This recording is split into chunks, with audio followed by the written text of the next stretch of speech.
Thank you for being with us tonight. I'm Lynn Brooks. And I'm Terri Brewer. You've probably heard of the No Child Left Behind law that calls for schools across the country to meet certain standards. The law has been controversial since it was put in place. That's right, and now the federal government has given Alabama, along with some other states, a waiver on some of those standards. What that could mean for students here in Alabama is our top story at 5.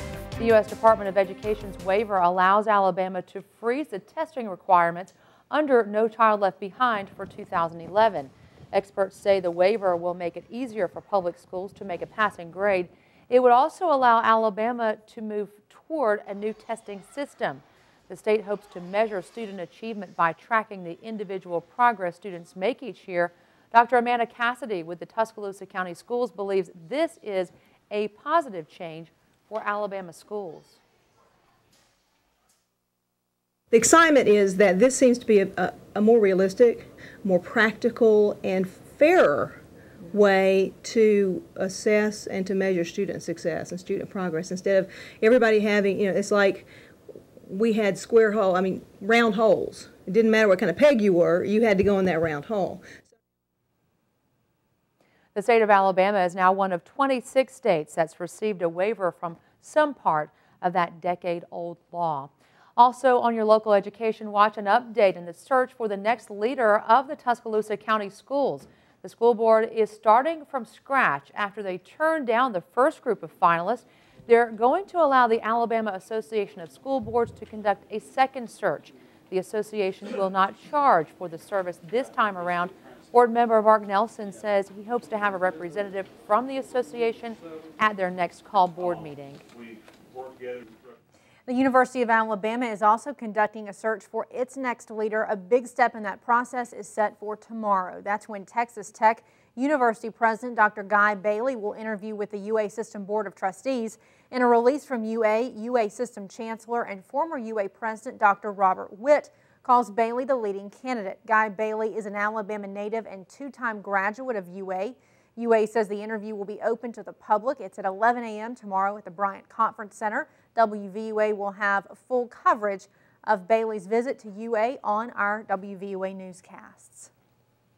If you or someone in your household is a video game fan, then it may have been a late night at your house. That's because the new 2013 NCAA football went on sale starting at midnight, and there was quite a scene at the GameStop at Midtown Village in Tuscaloosa.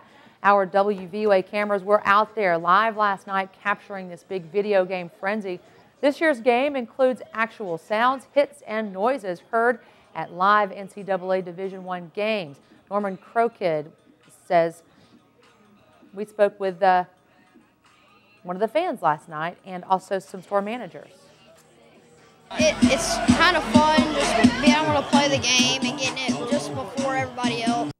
It's well worth it to come out at midnight and get it, 9 hours earlier than when we open at 9 a.m. in the morning. Some people like to wait, but with all this party going on, who wouldn't want to come out here and enjoying the festivities?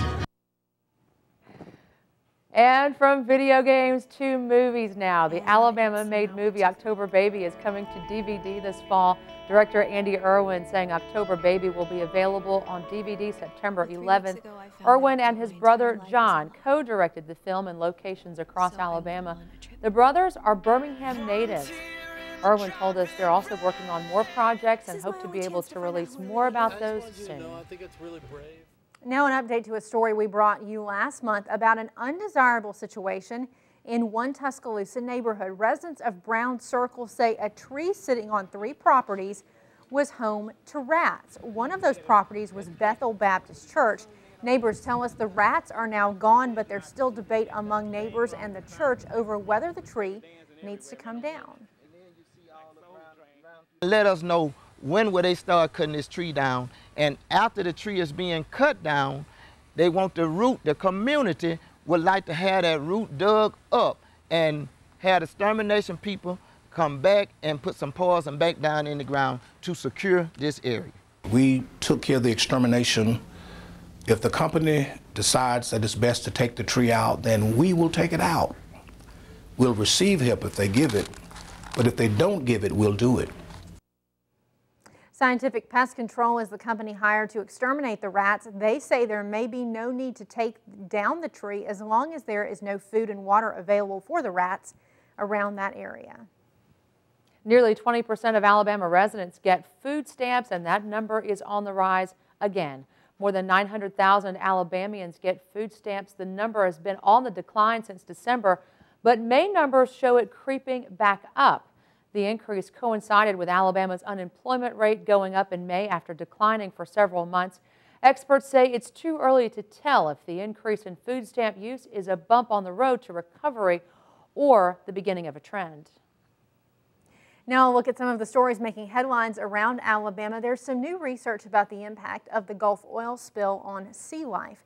The research suggests the 2010 Gulf of Mexico oil spill could have significant impacts on microscopic life that might not become apparent for years. Researchers collected soil samples from 5 spots around Alabama's Dauphin Island and Mobile Bay, as well as the hard-hit area of Grand Isle, Louisiana. The report shows diverse communities of microscopic animals had given way to fungi, some of which are associated with oil spills. And in East Alabama, the Anniston Star plans to discontinue its Monday print edition in October. The paper is also planning to make other cost-cutting moves and refocus on digital content. The editor says no layoffs are planned. Just a month ago, Alabama's 3 largest papers announced plans for 400 layoffs and to shift to 3 days of publication. And the man accused of killing 3 people at a party in Auburn wants the state to pay for a private investigator to help him prepare his case. An attorney for Desmonte Leonard filed a request for the state to provide up to $7,500 to hire an investigator. The filing claimed Leonard could not afford it. Leonard's attorneys also want the state to pay for other expert help they may need to make sure he gets a fair trial. Leonard is charged with 3 capital murder charges and 2 assault charges. He has a preliminary hearing tomorrow. Well, the Supreme Court has upheld President Obama's health care law, but that doesn't mean the fight is over. Today, hearings are underway in Washington ahead of a vote to repeal the law. Doctors and medical service providers spoke before lawmakers today about the impact of the new law on their industry. Any effort in the U.S. House to repeal the law is expected to die in the Senate, which is controlled by Democrats. Even if it did pass the Senate, the White House says President Obama would veto any repeal of the law.